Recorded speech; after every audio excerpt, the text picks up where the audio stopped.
How did you find me? You're sentimental. Ah.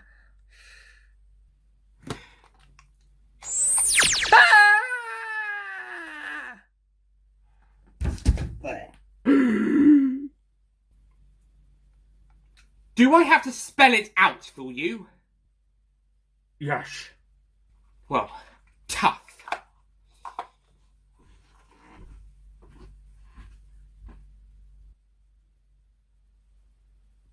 What am I saying? What am I actually saying? Wait, seriously, what am I saying?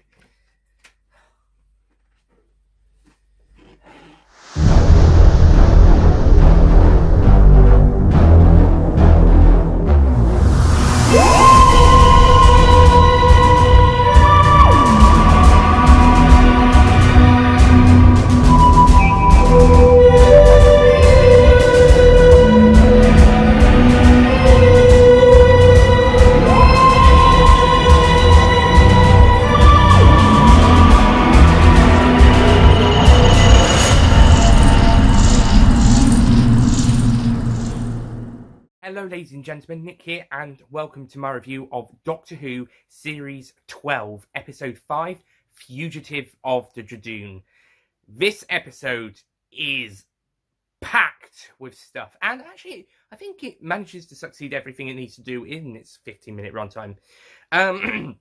Before we get into the episode, if you haven't seen this episode yet, this is a massive spoilery episode, so if you haven't seen it, go and check it out right now. Seriously, right now. I'll wait.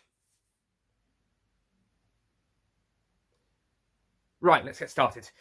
Okay, so Fugitive of the Judoon. The plot is that the Judoon are looking for a fugitive in Gloucester, modern-day Gloucester, and so they've illegally sent down troops because they do address it in the episode. I was wondering if they were going to address it, but it's been established that the Judoon cannot go to Earth as they have no jurisdiction following a previous troubles on Earth in the past before, probably.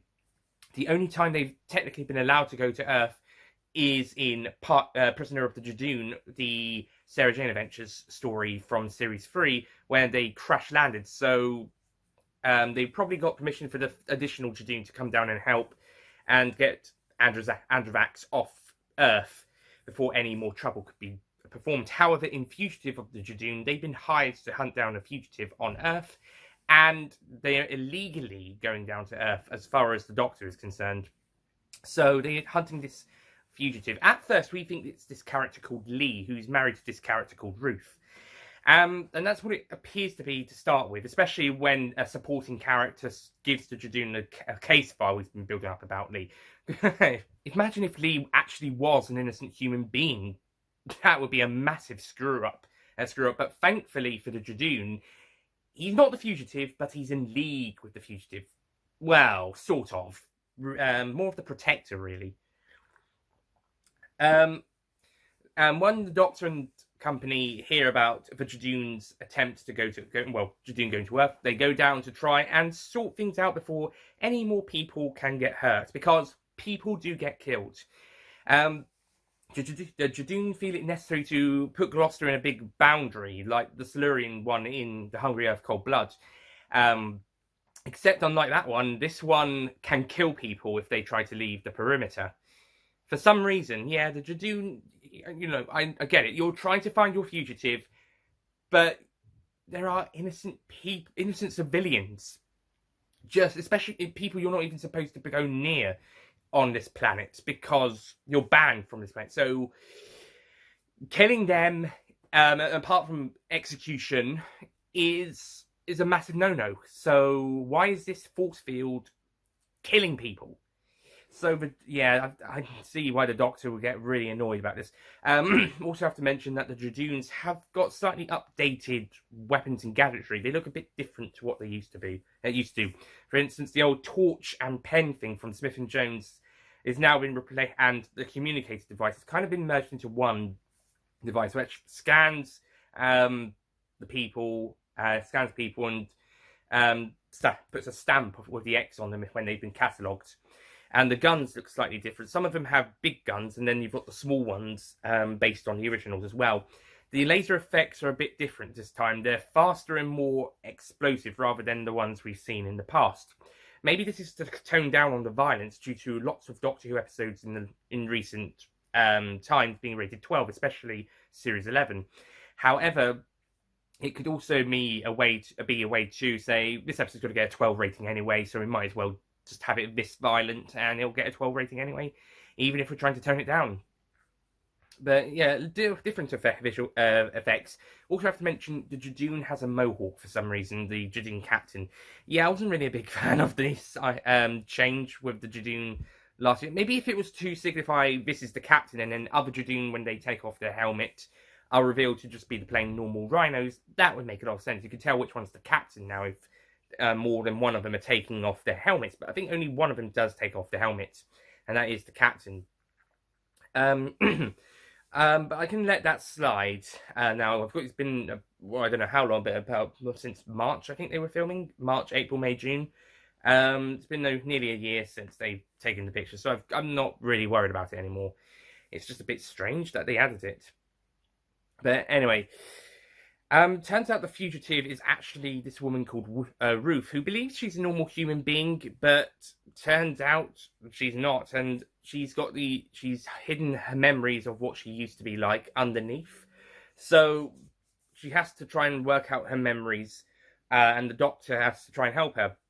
Meanwhile, the companions, well, Ryan and Graham initially helped the 13th Doctor, but along with Graham, well, slightly earlier, they get transported to a ship which has been stolen by none other than Captain Jack Harkness. Yeah, everyone was excited to see this character back. Captain Jack, it's been a long time since we've seen him in Doctor, and a long time since Torchwood on screen as well.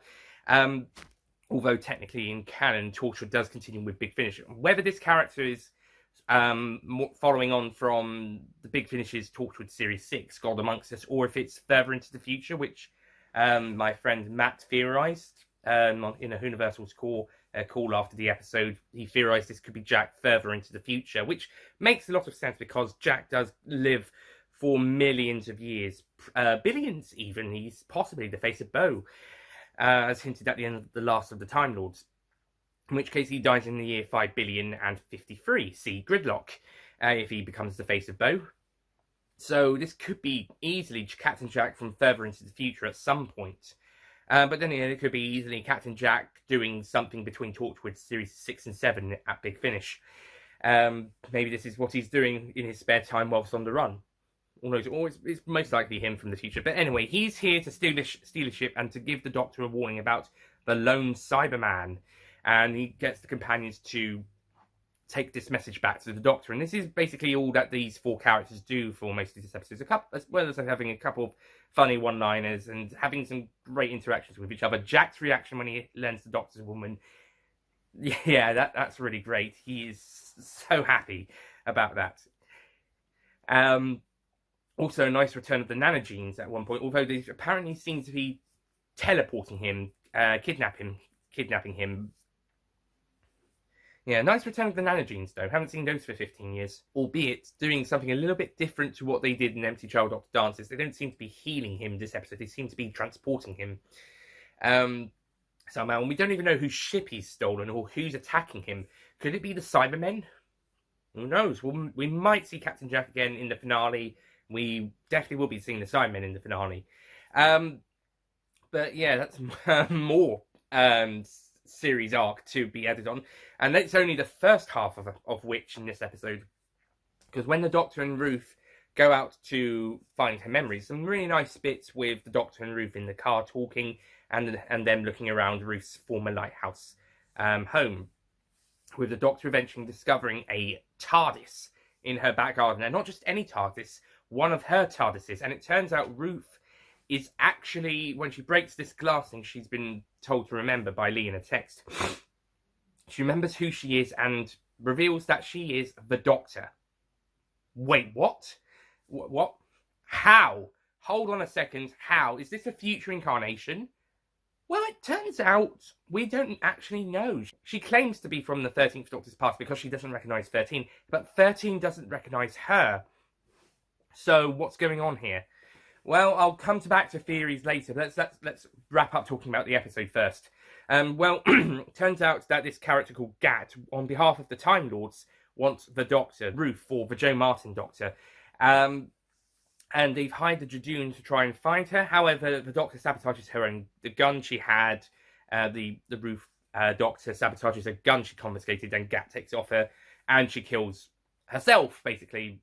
Well, Ruth Doctor did tell her not to do it, and they leave, basically. They leave before, they basically just leave. The Judoon saying that their contract will be fulfilled when the Ruth Doctor tells them it's been cancelled. But so, yeah, I guess just deal with these villainous Time Lords, I guess. I actually don't really understand what's going on. The Doctor claims she's running from a job. It seems that there's more to it than that, as far as Gat's concerned. So what's this? Gallifreyan mafia or something? I'm wondering. Or is it something larger than that? Maybe is the Doctor, Ruth Doctor, turning traitor on them, or she's done something that the Time Lords are unhappy about, and because of that, they've come looking for her. We're not really certain at this point. At the moment, it's just speculation. As far as we're aware, it's possible we'll get answers revealed in the series finale. I'm hoping we do. The series finale is going to be packed, but thank God it's 2 episodes, so probably. And when the Doctor hears about Captain Jack's message, she gets a bit all moody. The 13th Doctor is a very darker character. In this episode, the 13th Doctor is a bit more darker and a bit more serious than she has been from many other appearances. At the start, when she's trying to find the Master, and at the end, when she learns about Captain Jack's message and she has to tell her friends about Ruth being supposedly her. And then we get a tie-in with next week's episode, a la the William Hartnell and Patrick Troughton stories, and Smile into Thin Ice, presumably, tying into the next episode. So, Fugitive of the Judoon, very packed, very plot-driven story. First half does feel like is what we were expecting. Judoon looking around for a fugitive in Gloucester. Second half of the episode completely turns everything on its head. Not to mention the surprise return of Captain Jack for not very long, to be honest, a couple of scenes, and he's not really there to do much, which is a shame because he's fantastic. And John Barrowman is clearly loving being back in the role and having a ball of a time. But I'm sure he's going to come back as a bit more important character later on, or at least as another ally to help the Doctor, possibly in the finale. We'll see. The series arc of the Timeless Child is going on into Series 13, but the stuff with the Ruth Doctor, the Master, Jack, Cybermen, that's all going to come around in the finale, at least. At least got to make an appearance in the finale, especially the Cybermen, because they're confirmed. For those 2 episodes, or at least the last one. As for the Ruth, the Joe Martin Doctor, well, okay, so where is this incarnation going to fit into time? Well, to be honest, we don't actually know. Again, she implies she's from the Doctor's past. But we know for a fact that's not possible. It's all the places have been filled up. It's unlikely she's a pre-Hartnell incarnation, which some people have taken it to be the case. I'm pretty certain the Doctor was born, or loomed, for those who go by the loom law as established in the novel Lungbarrow. I'm pretty sure the Doctor was born / loomed a boy, a male, and grew up as a man and grew up into William Hartnell's Doctor. And then any incarnation after that is, well, as the Doctor says, regeneration's a lottery. So any incarnation after that is up for let's see what we get when we get to it. What William Hartnell's Doctor, pretty sure that's always the Doctor was always going to become William Hartnell's Doctor in their first incarnation.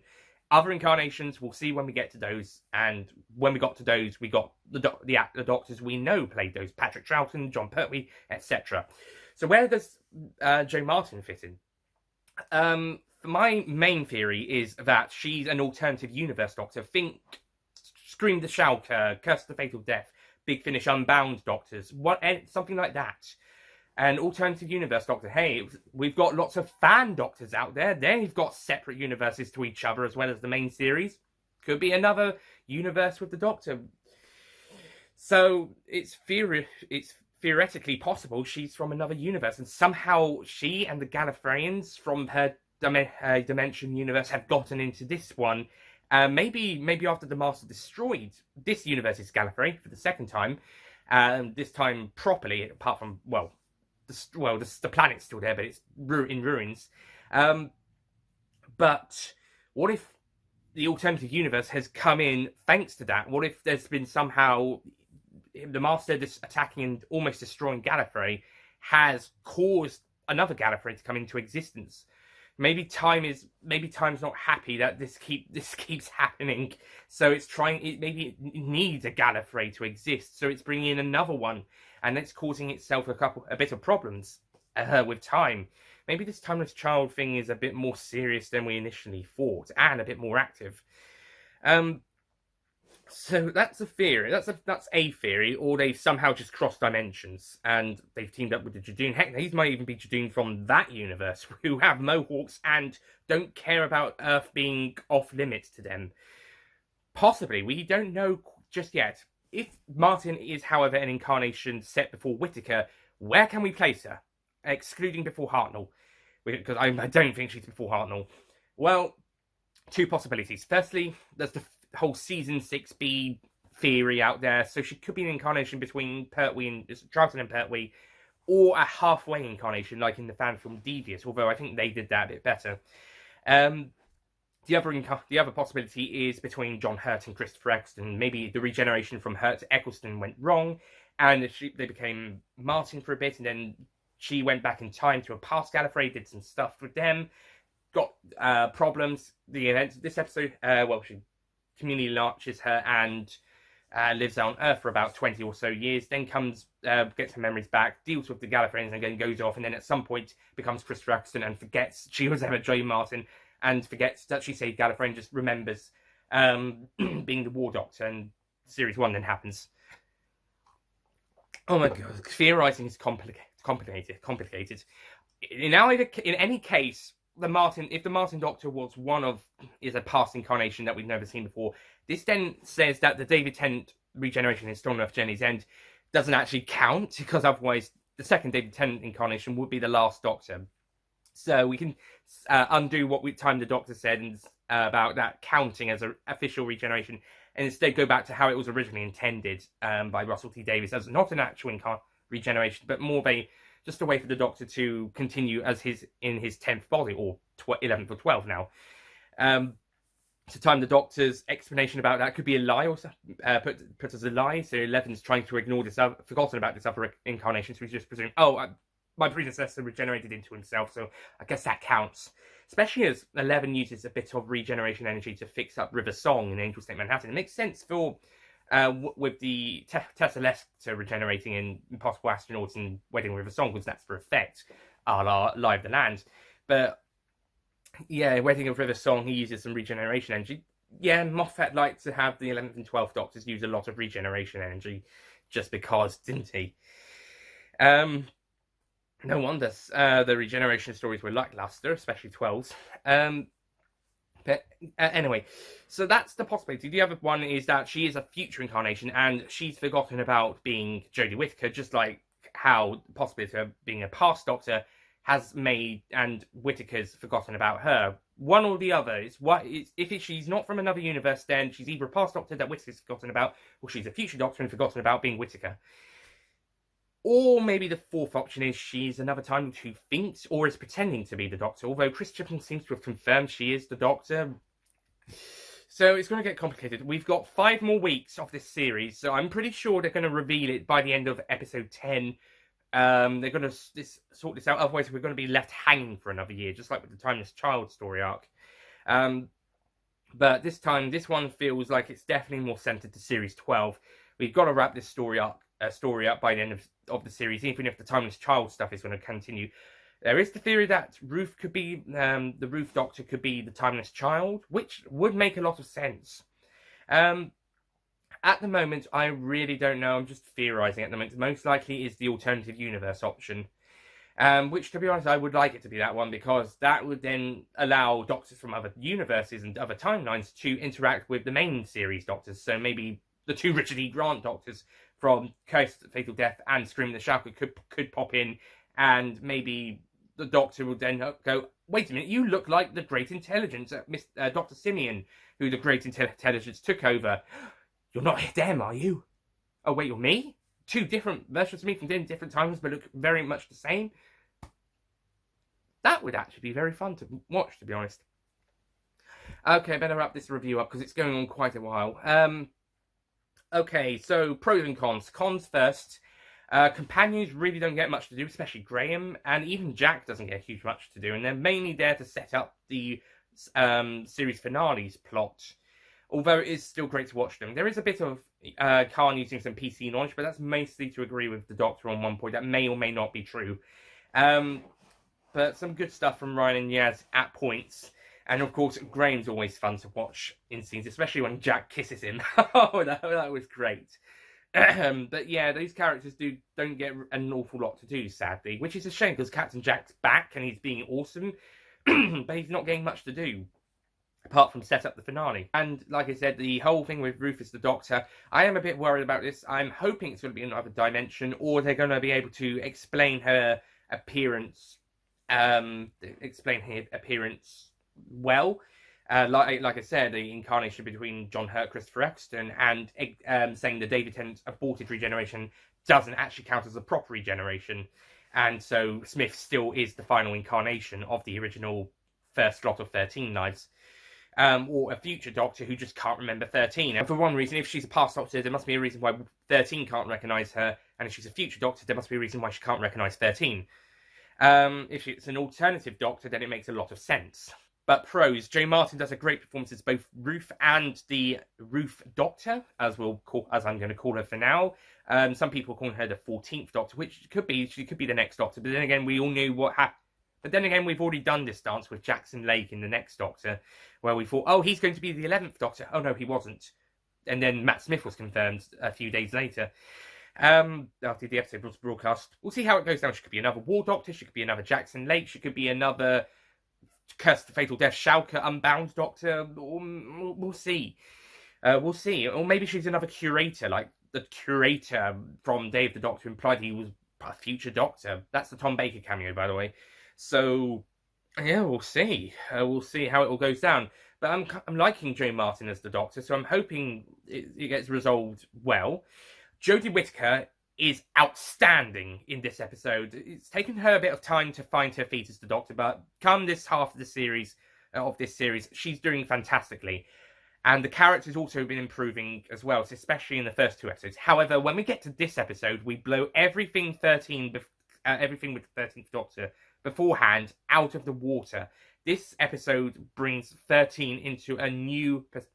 This episode possibly has the best 13 writing, as we see both her happy-go-lucky side, but mixed in with the more darker, serious side. And yes, we have been exploring that quite a bit across series 11 and 12, especially in Spyfall. But I think it's at this point where it's become the most balanced, and maybe even the darker side coming out a bit more, the more serious side. It's official. Jodie Whittaker is the Sylvester McCoy of the new series. And you can pretty much compare Eccleston to Capaldi to Pertwee to Colin Baker. So, and I think it is official. And we were predicting Whittaker was going to be the McCoy new series Doctor. And here we are. At this point, she is definitely the Sylvester McCoy Doctor of the new series. And she is outstanding in this episode. Whittaker's best performance of the series so far, and the best character writing of the 13th Doctor so far. Not to mention another great Doctor interaction scene when the Ruth Doctor discovers that she's actually with a supposed successor or predecessor to her, or other universe Doctor to herself. One she can't remember or has no knowledge of. That's actually a really good scene. Considering neither of them have any knowledge of the other, that's a really good scene. With other Doctor meetups, at least one of them will know the other one, because maybe it's their past self, or maybe they've met before and they know their future. See the Five Doctors. As I said, it'll be interesting to see how it turns out. But in the meantime, I'm happy to stick with how Whittaker is at the moment, because Whittaker is just amazing in this story. It's taken her a series and a half, but we've finally got it. We've finally got the Doctor we've been waiting for. Continuing her nice, happy-go-lucky attitude in some places, mixed with the darker, more serious, and a bit more edgier in, points to the character places. I say edgier, that's how she was described by John le Carré and Ollie Everett in Jean le Carré's in their discussion on the Universals about Spyfall Part 2 in the review/discussion, when they described the Doctor as having edge due to what she did to the Master's I've forgotten what it's called again. The perception filter. She damages his perception filter and leaves him to the Nazis. They could describe that as edgy. And yeah, it looks like 13 has got a bit of an edge. Yes. Maybe around the same level as the Ninth Doctor, perhaps, where it doesn't let it take them over, but it's certainly part of what makes them their character. In fact, actually, she has quite a lot of similarities to the Ninth Doctor in that respect. Or at least this more darker version anyway does. Judoon are actually really great in this story. Again, like I said, I'm over the Mohawk. I kind of was like, what? When I first saw it, but at this point, I'm not worried about it.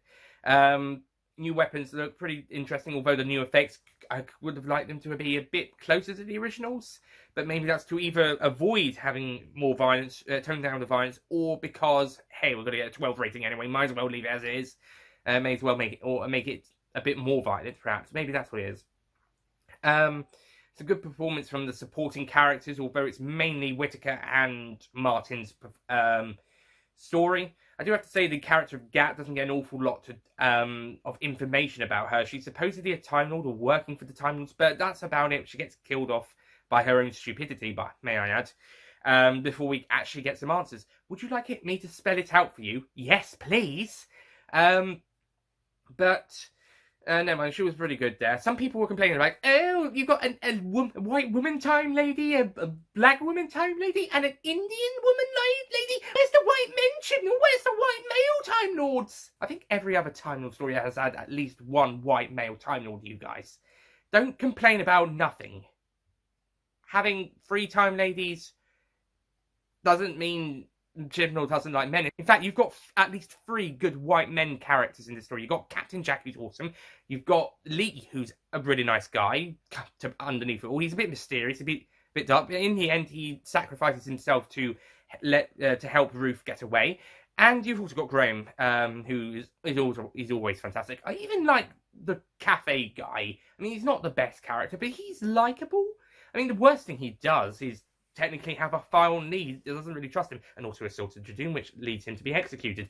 But yeah, there's at least 3, possibly even 4 likable white male characters in this story. So why are you getting upset about no white Time Lords, white male Time Lords being there? And like I said, pretty much every other Time Lord story, there's been at least one. So they dominate the classic series. Why are you getting upset? I'll tell you why they're getting upset. They're getting upset over nothing. Because they're idiots. Okay, and ramble over. So, on the whole, Fugitive of the Judoon is a shocking episode. It's a really shocking, really well put together episode. Some great visual telling, storytelling as well with the cinematography and the editing. Apart from the flashback to Gallifrey earlier on, that was a bit weird. The flashbacks in this era seem to be a bit weird. Then again, the Russell T Davies era has had some examples of pretty weak editing in places. The Runaway Bride certainly has a lot of sped up editing for some reason. Not everything's perfect. But on the whole, Fugitive of the Judoon, it's a very good episode. I thought it was a very strong one and lots of great twists and turns that actually work with the story, and it keeps it going at a really good 50-minute pace. I do think the companions are sidelined quite a bit, and Captain Jack could honestly have done a lot more to do, considering he's one of the best characters of the show. But if he's going to come back, then it's forgivable and enjoyable even. And hopefully the companions will get a bit more to do in the rest of the series. Although, judging by this half of the series, maybe we shouldn't get our hopes up. Apart from Graham being really funny, of course. And the whole stuff with the Joe Martin Doctor, we'll see how that goes. Really hoping it's the alternative universe Doctor, or they are able to explain her place in the continuity well. I got a comment on my reaction from Jack McCulloch, who may or may not have seen the episode. He hasn't said. He may have just heard about this news and just decided to comment about it. Again, this is why you should watch the episode first.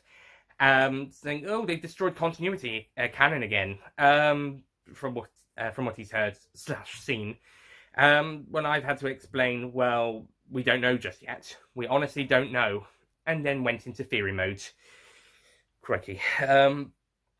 But yeah, we honestly don't know where Martin's Doctor fits in the continuity just yet. So I would not say canon has been destroyed or disrupted just yet. Let's see how it goes, and it might even be explained pretty well. So long if it's a past Doctor, so long as they can take out the whole Tennant regenerating into himself thing counts. If they can say, oh no, it didn't really, the 11th Doctor didn't remember Martin or doesn't count, didn't really counter like John Hurt, then yeah, it'll be fine, just as long as it can fit into a good spot, like Hurt to Eccleston or Troughton to Pertwee. It's more likely going to be in a future Doctor, to be honest.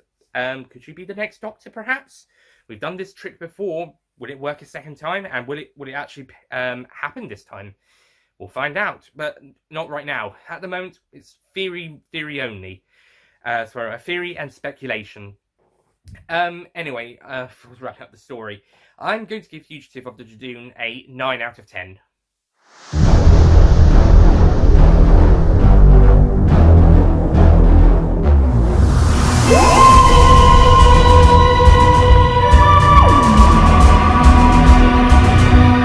There could have been elements that could have been better, but I think on the whole, this is a very strong story, even with the final twist maybe shaking some people off. I think the lead up to it was also really good as well. And I think the final reveal is going to work. It does work if it has a satisfactory and well-executed payoff later down the line. It's not paid off just yet. We're going to see how it happens.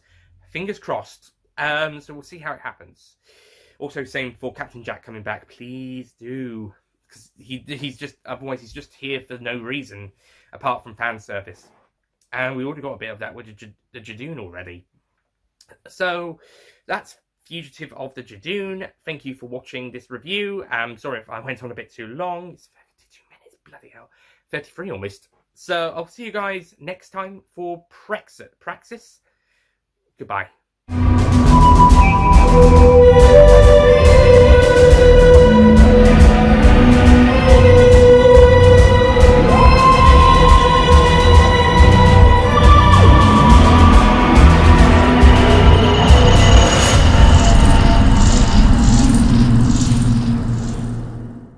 Don't forget to click below to subscribe to the official Nicholas Payne Retro YouTube channel. Imagine if Lee was was always going to be enough. Hang on.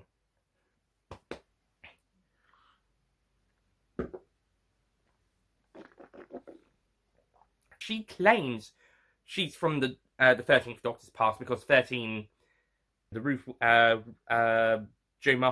the Joe Martin Roof Doctor, the Roof. As for the Ruth Wilson, not Ruth Wilson. No, I think she'd be good as the Master though.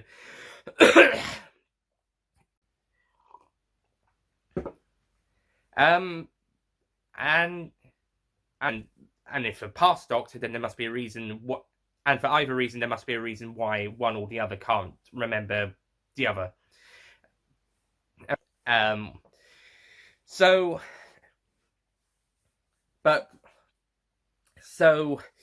we'll see how it goes down. It could be another John Hurt, it could be another Jackson Lake.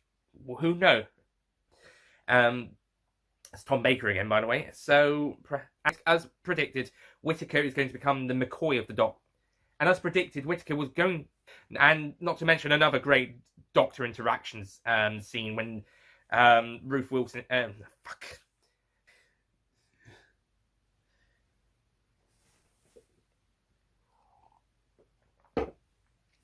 So it'll be interesting to see, so it'll be interesting. Like I said, it'll be interesting to see how it turns out. But at the moment, so it'll be interesting to. Where's all the white? Where's the white men, Chibnall? Do you hate? Where's the white men, Chibnall? Do you hate white men? Do you guys remember that most of the time? I think every other Time Lord story has had at least one male white. In fact, you've got three really nice In fact, you got at least 3 good white characters in it. although judging by the first... again, this is why you should watch the episode first. Although, yeah, and came up with several theories after that, and kind of like, oh god, god, and then went into a theory. Don't you fucking dare.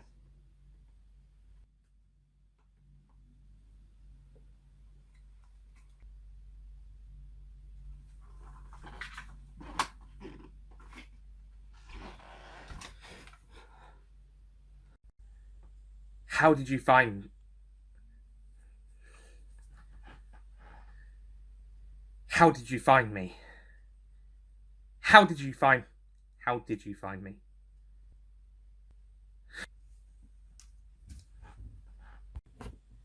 What am I saying? What am I actually saying? I mean, seriously, what am I saying?